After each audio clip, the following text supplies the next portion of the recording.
মাঝখানা, তার মধ্যে একটা খুঁটি স্তম্ভ, তার নাম হচ্ছে রোজা বা সিয়াম।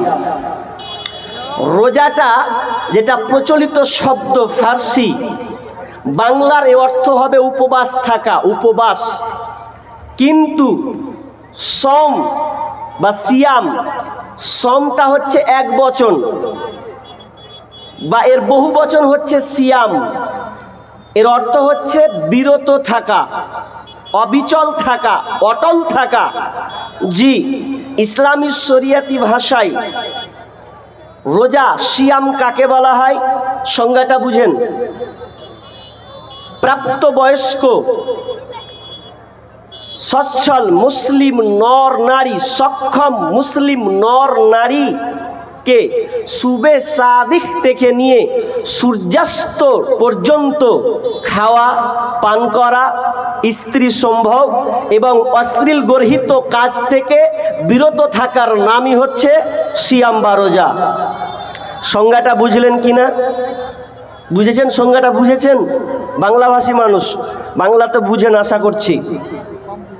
জি আচ্ছা, ঢের বাংলা, ঢের বাংলা। জি আচ্ছা, তো এক কথায় আপনি আজানের পূর্বে যে সাহারি খেলেন, এ সাহারি খাওয়ার পর আজান, ফজর থেকে আজান থেকে নিয়ে মাগরিব পর্যন্ত বা সূর্যাস্ত পর্যন্ত অস্তমিত যে যাবে, এই মিডিলে খাওয়া, পান করা, স্ত্রী সম্ভোগ করা বা স্বামী স্ত্রী মিলন করা এবং অন্যায় অশ্লীল কাজ থেকে বিরত থাকা, এরই নাম হচ্ছে সিয়াম। জি, এবার চলুন, আল্লাহ তাআলা সিয়ামটা আমাদের কেন দিলেন, এই ফর্মুলাটা বা এই রমজান নামের পেটেন্টটা আল্লাহ আমাদের কেন দিলেন, শুধু কি আমাদেরকেই দিয়েছেন? তাহলে একটু আলোচনা করলে আপনারা স্পষ্ট হবেন। বিসমিল্লাহির রহমানির রহিম। ইয়া আইয়ুহাল্লাযীনা আমানু কুতিবা আলাইকুমুস সিয়াম কামা কুতিবা আলাল্লাযীনা মিন ক্বাবলিকুম লাআল্লাকুম তাত্তাকুন।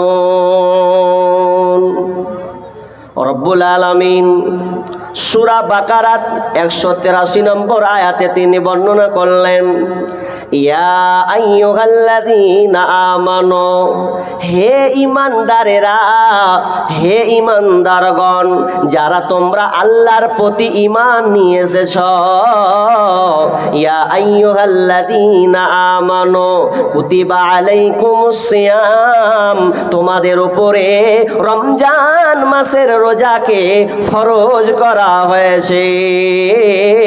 তোমাদের উপরে রমজান মাসের রোজাকে আমি আল্লাহ ফরজ করেছি।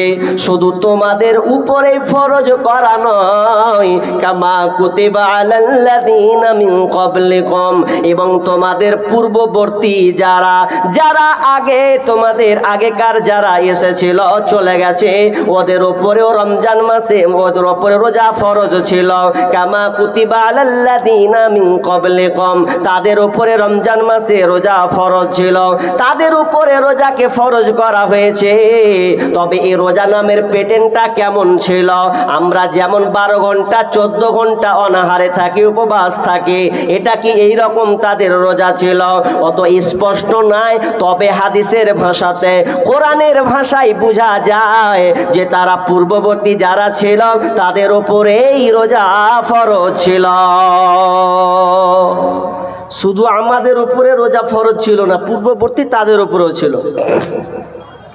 প্রথম নবী আদম, প্রথম নবী, প্রথম মানুষ আদম আলাইহিস সালাম, তাদের উপরেও রোজা ফরজ ছিল, তাদের উপরেও রোজা ফরজ ছিল। শুধু তাই নয়, নূহ আলাইহিস সালামদের উপরে, তাদের কওমদের উপরে রোজা ফরজ ছিল। তবে রোজা কেমন ফরজ ছিল, নাসিরুদ্দিন আলবানী যে হাদিসটা নিয়ে এসেছেন, ওই হাদিসটা বর্ণনা করতে গিয়ে তিনি বলেছেন হাদিসটা হলো জয়ীফ, এটা হলো দুর্বল। কারণ রাবি যে যিনি প্রয়োগ করেছেন তিনি রাবি হচ্ছেন দুর্বল, এই জন্য হাদিসটা সহিহ নয়। নয়। তবে হাদিসটাতে বলা হয়েছে নূহ আলাইহিস সালামের সময় রোজা ঈদুল ফিতর এবং ঈদুল আজহা ছাড়া সারা বছর রোজা থাকতো। এটা কিন্তু আমাদের দলিল নয়। এরপরে তিনি বলছেন, ইবনে আব্বাস রাদিয়াল্লাহু তাআলা আনহু থেকে বর্ণিত, আল্লাহ রাসূল মক্কা থেকে যখন মদিনা হিজরত করলেন, মক্কা থেকে যখন তিনি হিজরত করলেন মদিনায়, তো মদিনায় হিজরত করার সময় তিনি দেখতে পেলেন ইহুদিরা আশুরার দিন রোজা রেখেছে। বিশ্বনবী ওই ইহুদিদেরকে বললেন, ও তোমরা কেন আজকে এই দিনটা তোমরা রোজা পালন করছো? তখন তারা বলল, আমরা এই কারণে রোজা পালন করছি, মুসা আলাইহিস সালাম তিনি ফেরাউনের কবল থেকে বেঁচেছিলেন, ফেরাউনের নির্যাতন থেকে হাত থেকে আল্লাহ তাকে রক্ষা করেছিলেন, বাঁচিয়েছিলেন। ফেরাউনকে ডুবিয়ে মেরেছিলেন, দলবদ্ধকে শেষ করে দিয়েছেন। কিন্তু এই জন্য মুসা আলাইহিস সালাম তারা আল্লাহর সন্তুষ্টির জন্য আল্লাহর প্রশংসা করেছিলেন। কার মাধ্যমে? তো নিজের কবল থেকে বাঁচার জন্য, ফেরাউনের হাত থেকে বাঁচার জন্য এই বানি ইসরাইলের কওমরা মুসা আলাইহিস সালাম রোজা রেখেছিলেন। এই জন্য আমরা ইহুদি যারা, আমরা এই রোজাটা পালন করি। তাহলে প্রমাণ পাওয়া যাচ্ছে রোজা ছিল। কার ছিল? দাউদ আলাইহিস সালামের সময়ও রোজা ছিল। দাউদ আলাইহিস সালামের সময় রোজা। আল্লাহ রাসূল বলছেন আল্লাহর কাছে সবচাইতে প্রিয় রোজা হলো দাউদ আলাইহিস সালামের রোজা। কেননা ওই সময়টা ছিল একদিন রোজা রাখতো, একদিন ছেড়ে দিত, আবার একদিন রাখতো, অর্থাৎ একদিন করা একদিন ছাড়া, একদিন করা একদিন ছাড়া, এই রকম করে তারা রোজা রাখতেন। শুধু তাই নয়, ঈসা আলাইহিস সালামের সময়ও রোজা ফরজ ছিল, রোজা ছিল। কেমন রোজা? যখন মারিয়ামের পেটে যখন বাচ্চা এলো, বাপ ছাড়া সন্তান পৃথিবী পেটে এসেছে, লোকেরা তাকে জিজ্ঞাসা করলো, মারিয়াম তোর পেটে কেমন করে বাচ্চা এলো? বাপ ছাড়া, স্বামী ছাড়া তুই কেমন করে সন্তান পেলে বল? আল্লাহ সুবহানাহু ওয়া তাআলা মারিয়ামকে শিখিয়ে দিয়েছিলেন, যখন তোমাকে প্রশ্ন করবে তখন তুমি বলবে, ইন্নী নাযারতু লির রহমানি সাওমান, আমি রোজা আছি, আজকে আমি রোজা আছি। ফালানুকাল্লিমাল ইয়াউমা ইনসিয়া। আল্লাহ সুবহানাহু ওয়া তাআলা শিখিয়ে দিলেন, যখন লোকেরা তোমাকে জিজ্ঞাসা করবে বলবে আমি রোজার মানত মেনেছি, অতএব আমি কারো সঙ্গে কথা বলবো না। পূর্বে রোজা ছিল, কিন্তু রোজার প্যাটার্নটা আমাদের মতন নয়, একটু ভিন্ন ছিল। যেমন দ্বিতীয় হিজরি শাবান মাসে, রমজান মাসে রোজাটা ফরজ হলো। তারপরে বছর কি হলো? রমজান মাসে নিয়ে আসা হলো। কিন্তু যখন নিয়ে আসা হলো তখনও কিন্তু রোজা আমরা যেভাবে রাখছি এরকম ছিল না। বুখারীর হাদিসে বারা ইবনে আজিব রাদিয়াল্লাহু তাআলা আনহু তিনি হাদিসটি বর্ণনা করছেন, কি যে নবীর সময় প্রথম কালে রোজার প্যাটার্নটা কেমন ছিল? আমরা যেমন বর্তমানে রাখছি এরকম ছিল না। কিরকম রোজা ছিল জানেন? মানে ইফতার করে নেওয়া হলো, ভালো করে বুঝবেন, ধ্যান দেন এদিকে। ইফতার করে নেওয়া হলো, তো ইফতার করে নিল, আবার ইফতার করা থেকে নিয়ে একদম এসা পর্যন্ত একটা সময়, এই সময়ে খাও, এই সময়ে স্বামী স্ত্রী মিলন করো, কিন্তু তারপরে যদি স্টেপ পার হয়ে যায় তাহলে ওর রোজা থাকবে না। জি, ও আর পানাহার করতে পাবে না, ও আর স্বামী স্ত্রী মিলন করতে পাবে না, তার জন্য হারাম। তো কি ফলাফল কি দাঁড়ালো? একজন সাহাবী কাইস ইবনে সিরমা, এই সাহাবী চাষি মানুষ, মাঠে গিয়েছেন চাষ করতে, চাষাবাদ করতে। তো চাষাবাদ করে রোদের তাপ খুব গরম, চাষাবাদ করে দিয়ে এবার মাগরিবের দিকে রওনা দিচ্ছেন বাড়িতে। তো বাড়িতে গিয়ে বিবিকে বলছেন, বিবি রে ইফতার দে, খাবার দে, আমাকে ইফতার করতে হবে। তো বিবি বলছে, হ্যাঁ জি, খাবার যে নাই জি। তো এক কাজ করছি, খাবার বাড়ির পাশের খবর নিচ্ছি, দেখি পাওয়া যায় কিনা। এইদিকে বিবি পাশের বাড়ি চলে গেছেন খাবার আনার জন্যে, খাবার কিছু পাওয়া যায় কিনা, বাড়িতে কোনো খাবার নাই। এবার বাড়ির পরে পাশের বাড়ি থেকে যখন তিনি খাবার জোগাড় করলেন, জোগাড় করে নিয়েছে, এমন সময় ওই সাহাবী ঘুমিয়ে পড়েছেন, ক্লান্ত শরীর। যেমনই ঘুমিয়ে পড়া, বিবি বলছেন স্বামী আমার, হায় হায় হায়, তুমি কেমন কাজ করে দিলে। ও আমার স্বামী, তুমি ঘুমিয়ে গেলে তার মানে তো আর তুমি খেতে পাবে না, তোমার দ্বারা আর খাওয়া যাবে না, আবার পুনরায় তোমাকে তারপর দিন খেতে হবে। মানে প্রায় 48 ঘন্টা তার হয়ে গেল, 2 দিন হয়ে গেল, মাগরিবের খাবার ইফতারি খেতে পারলো না, ঘুমিয়ে গেছে। তো আর তার জন্য খাওয়া জায়েজ হবে না, এটা তার জন্য হারাম, সে খেতে পাবে না। সকাল হলো, ওই সাহাবী কাইস ইবনে সিরমা আবার চাষাবাদ করতে চলে গেলেন। দুপুরের সময় রোদ্রের তাপে আর যেন সহ্য করতে পারছে না, এইদিকে তো 12-14 ঘন্টা অনাহার, আবার একদিন তাকে না খেয়ে থাকতে হয়েছে।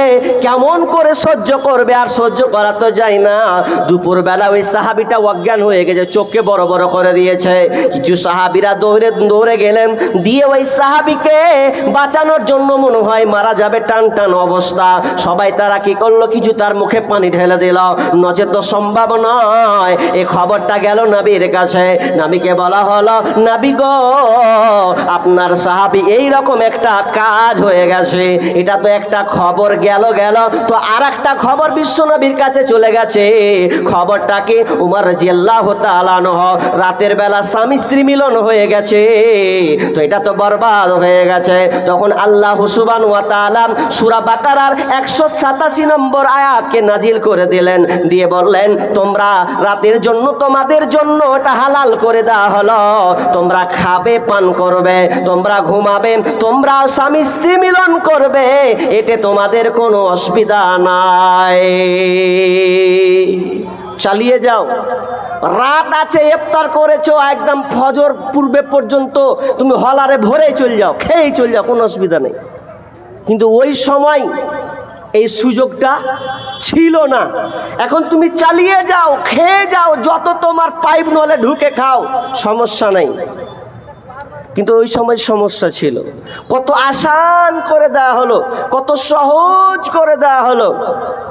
আচ্ছা, এবার আল্লাহ রোজাটাকে ফরজ করলেন কেন? তো আল্লাহ উত্তর দিচ্ছেন, লাআল্লাকুম তাত্তাকুন, আমি তোমাকে মুত্তাকি বানাবো রে, আমি তোমাকে আল্লাহওয়ালা বানাবো, তাকওয়াবান বানাবো। এই জন্য আমি আল্লাহ রমজান মাসে রোজার নামের পেটেন্টটা আমি আল্লাহ বানিয়েছি। এটা আমি আল্লাহ নিজে দিয়েছি, এটা আমি আল্লাহ তোমাদের উপরে ফরজ করেছি, তোমরা মেনে নিয়েছ। এর ফলাফল কি হবে? বান্দারে, আমি তোমাকে মুত্তাকি বানাবো, এই জন্য আমি রোজা তোমাদের উপরে ফরজ করেছি। আল্লাহ বলছেন আমি তোমাকে মুত্তাকি বানাবো। একটু লক্ষ্য করুন, আমি দুনিয়াতে নামাজ পড়ি, রোজা রাখি, দান সাদকা করি, অনেক আমল করে, যেমন নামাজ পড়ে, তো নামাজ পড়তে গিয়ে আমরা বিহাইকে দেখতে গেলে, আপনার কিনা জামাই শ্বশুরকে দেখতে গেলে, এমন সময় কি হয়, লজ্জার ভয়ে আমরা নামাজ পড়ি। লোক দেখানো নামাজি হয় কি হয় না? লোক দেখানি নামাজি হয়ে যায়। লোক দেখানি দান সাদকাও হয়, আমি দান করব, লোক আমার নাম করবে, অমুকের বেটা দান করেছে এতটি রে, তাহলে লোক দেখানি আবার দান হয়। লোক দেখানো কালমা পড়াও হয়, লোক দেখানো অনেক ইবাদত আছে, এটা হয়। কিন্তু এমন একটা পেটেন রে, রোজা কোনোদিন লোক দেখানো হয় না। উদাহরণ, কেন হয় না? আপনি দিনের বেলায় কোথা গেলেন, মার্কেট গেলেন, কোথা গেলেন, হসপিটাল গেলেন, কোথা গেলেন, আপনি ধরেলেন ব্যবসায়ী মানুষ ব্যবসা করতে চলে গেছেন, কোথায় গেছেন, আপনি চাষি মানুষ মাঠে চাষ করতে গেছেন। গরমের সময় রোজা আপনি রেখেছেন, দুপুর হয়ে গেছে, রোজা আপনাকে এমন ভাবে ধরেছে, মনে হয় আর পারছি না, মনে হয় পানি খেয়ে নিব, এরকম অবস্থা। বাড়ি চলে গেছেন, বিবিকে বলছেন, বিবি রে, মাথায় পানি ঢাল, সহ্য আর হয় না, সহ্য আর হয় না, থামতে যেন আর পারছি না। বিবি দুডল পানি নিয়ে আসলো, আপনার মাথায় ঢালছে ঢালছে ঢালছে ঢালছে। আচ্ছা বলুন তো, মাথায় যে পানি ঢালছে, আমি আপনি যদি মাথায় পানি ঢালা হয়, বলুন তো পানিটা মাথায় ফেলা হবে, নাক দিয়ে যাবে, মুখ দিয়ে তার নিচ দিয়ে পড়বে, পড়বে কি পড়বে না? যদি আপনি মনে করলেন কে দেখছে, কে কোন দিক থেকে দেখছে, পানিটা মাথায় ঢালতে ঢালতে যদি আমি একটু খেয়ে নিই কেমন হবে? আচ্ছা, কেউ দেখতে পাবে? কেউ তো দেখতে পাবে না। দু ঢোক যদি আপনি মেরে দেন, কে বা দেখবে? তবু আপনি খাচ্ছেন না, কেউ তো না দেখুক না দেখুক, কিন্তু আল্লাহ আমাকে দেখছেন। আমি রোজা রেখেছি আল্লাহর জন্যে, পানি তো আমি ভেতরে প্রবেশ করিয়ে দিতে পারে, কিন্তু আমি করলাম না, মন মানল না। আমি ভেতরে ঘরে চলে গেলাম, গোসল করলাম, রুমের ভেতরে চলে গেলাম। রুমের ভিতরে যাওয়ার পরে আমার সামনে ফ্রিজি রয়েছে, ভালো ভালো পায়েস রয়েছে, খাবার রয়েছে, বিভিন্ন ফল ফ্রুট যেন আমার সামনে, চোখের সামনে ভাসছে। আমি তো পারি, দরজাকে লাগিয়ে দিলাম। ভেতরে মা নাই, বিবি নাই, ছেলে নাই, ভাই নাই, বোন নাই, পৃথিবী তো আমার আত্মীয় আর কেউ নাই। আমি দরজাকে লাগিয়ে দিলাম। যদি আমি মনে করে দুপুরবেলা যদি একটা মিষ্টি আমি ভরে দিই, গট করে গিনেলি, কে দেখতে পাবে? কেউ দেখতে পাবে না। এরপর আমি আপনি খাচ্ছি না, এটা কেন খাচ্ছি না? কারণ আমি রোজাটা রেখেছি তো স্বয়ং আল্লাহর জন্যে রেখেছি। এই রোজাটা রেখেছি কোনো লোক দেখানো নয়। আল্লাহ বলছেন, ওরে বান্দারে, আমি তোমাকে মুত্তাকি বানাবো, লাআল্লাকুম তাত্তাকুন, যাতে করে তুমি মুত্তাকি হও। এই জন্য আমি আল্লাহ রোজাটা তোমাদের উপরে ফরজ করেছি। তাহলে আল্লাহ রোজা কেন দিলেন? আমাদেরকে মুত্তাকি বানাবেন এই জন্যে। হয়তো আমি লম্বা পাবো না, বিস্তারিত কালকে করেছি, 1.5 ধুমোটান্ট আলোচনা করেছি, পাবো না, কারণ আরও মুকাররির অনেক আছে, বাকি আছে। আপনাকে আমি যেটা বলতে চাচ্ছি, যে রোজা দিলেন আল্লাহ আমাদেরকে মুত্তাকি বানাবেন এই জন্যে। তবে একটা ভয়ঙ্কর হাদিস আমি আপনাদের সামনে বলছি, হাদিসটা আমাদেরকে বাস্তবায়ন করতে হবে। কারণ একটু আগে উদাহরণ দিলাম, আপনি রোজা রাখছেন আল্লাহর জন্যে, কিন্তু যদি আপনার মধ্যে দুটাই জিনিস গোলমাল ঢুকে যায়, তাহলে কিন্তু আপনার রোজার পাংচার হবে, রোজা আর রোজা থাকবে না। দলিল দিব আপনাকে। আল্লাহ রাসূল বলছেন, عن أبي هريرة رضي الله تعالى عنه قال قال رسول الله صلى الله عليه وسلم من لم يدع قول الزور والعمل به। আল্লাহ রাসূল বলছেন, মান লাম ইয়াদা কওলা যুর, যে ব্যক্তি রমজান মাসে রোজা রেখে রোজা রাখলো, কিন্তু রোজা রাখার সময় মিথ্যা কথা ছাড়তে পারল না। মাল্লাম ইয়াদা কওলা যুর ওয়াল আমালা বিহ, মিথ্যা কথা এবং অন্যায় গর্হিত কাজ, খারাপ কাজকে ছাড়তে পারল না। ভালো করে ধ্যান দেবেন কথার প্রতি, হাদিসের প্রতি ভালো করে ধ্যান দেন। আল্লাহ রাসূল বলছেন, যে ব্যক্তি মিথ্যা কথা ছাড়তে পারল না এবং অন্যায় অশ্লীল কাজকে ছাড়তে পারল না, তো আল্লাহ রাসূল বলছেন, ফি আইয়াদা তুআমাহু ওয়া শারাবাহু। আল্লাহ রাসূল বলছেন, মাল্লাম ইয়াদা কওলা ওয়াল আমালা বি ফালাইসা লিল্লাহি হাজাতুন ফি আইয়াদা তুআমাহু ওয়া শারাবাহু। তাহলে আল্লাহ রাসূল বলছেন, যে ব্যক্তি মিথ্যা কথা ছাড়তে পারল না, অন্যায় অশ্লীল কাজ ছাড়তে পারল না, তাহলে তার না খেয়ে থাকা আল্লাহর কাছে কোনো ফায়দা নাই, আল্লাহর কাছে কোনো লাভ নাই। তার মানে আল্লাহ এখানে বলতে চাচ্ছেন, তুমি রোজা আছো, না খেয়ে আছো, 14 ঘন্টা 12 ঘন্টা ধরে না খেয়ে আছো, এর মধ্যে তুমি মিথ্যা কথা চালিয়ে দিয়েছো। ব্যবসা করতে গেছো, মিথ্যা কথা বলে চালিয়ে দিয়েছো, ফোনের মাধ্যমে মিথ্যা কথা চালিয়ে দিয়েছো, তাহলে তোমার ওই রোজা আল্লাহর কাছে কবুল হবে না। আচ্ছা, আপনারা বলুন, পৃথিবীতে সবচাইতে মানুষ মিথ্যা কথা বলে কার মাধ্যমে? দেখি আপনারা উত্তরটা দিতে পারেন কিনা। বুদ্ধিমত্তা, জোরে বলেন কি? মোবাইল। আমার আলোচনা শুনছেন ভাই? শুনছেন এদিকে আলোচনা? ভালো করে ধ্যান দেন। মোবাইলে যত মিথ্যা কথা হয় অন্য কোনো জিনিসে এত মিথ্যা কথা বলা হয় না। কেন বলছি আপনাকে?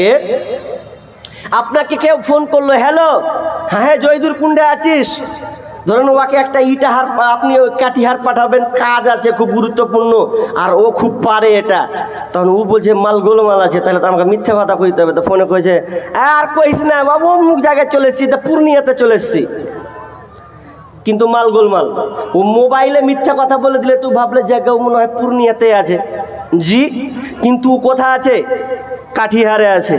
তাহলে গোলমাল, মিথ্যা কথা। এত মিথ্যা কথা মোবাইলের মাধ্যমে হয় যে একটা ছেলে ফোন করেছে, এটা মানে বানানো কথা নয়, ও এখন একটা ছেলে আর একটা মেয়ে একটা সম্পর্ক হয়েছে, প্রেম হয়ে গেছে। তো ছেলেটা ওর একটা মনে প্রশ্ন জাগছে, যেদিনই ওর বাড়িতে ফোন লাগাচ্ছি সেদিনই বাচ্চা ক্যাঁ ক্যাঁ করছে। তো ওর সন্দেহ হচ্ছে যে আমি কার সঙ্গে প্রেম করছি, প্রেমটা আমি কার সাথে করছি। তখন ওকে একদিন প্রশ্ন করছে, যত সন্দেহ না করে প্রশ্ন করে ফেলি। তখন বলছে, জান তোমাকে আমার একটা প্রশ্ন করার ইচ্ছা হয়েছে। কি প্রশ্ন? আচ্ছা প্রশ্নটা হলো কিছুই নয়, তবে আমার একটা টাউট হচ্ছে। আচ্ছা বলো তো, তুমি বিয়ে করনি তো? ওকে বলছে বিয়ে করনি তো? তখন মেয়েটা বলছে ছি ছি ছি ছি, তোবা তোবা তোবা, কেমন কথা কইছো আমার জান, আমি তোমাকে ভালোবাসি আর আমি ফের বিয়ে করব? মাথা খারাপ? না, আমার বিয়ে হয়নি। ওর সন্দেহ কিন্তু তখনও লেগে আছে, দিক হচ্ছে আমার সন্দেহ হচ্ছে, এ হবে না, লোক লাগাই ফিট করি।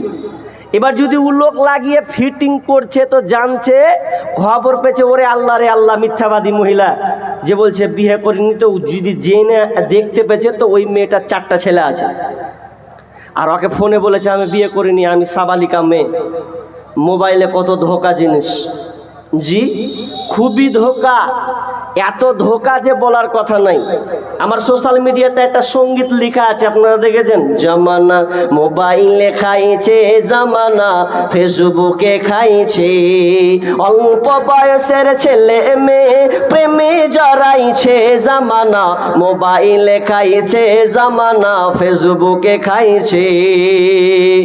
সকালবেলা বাবা বলে যাস রে কোথায়, বাবার কথা শোনার মতো সময় যে আর নাই।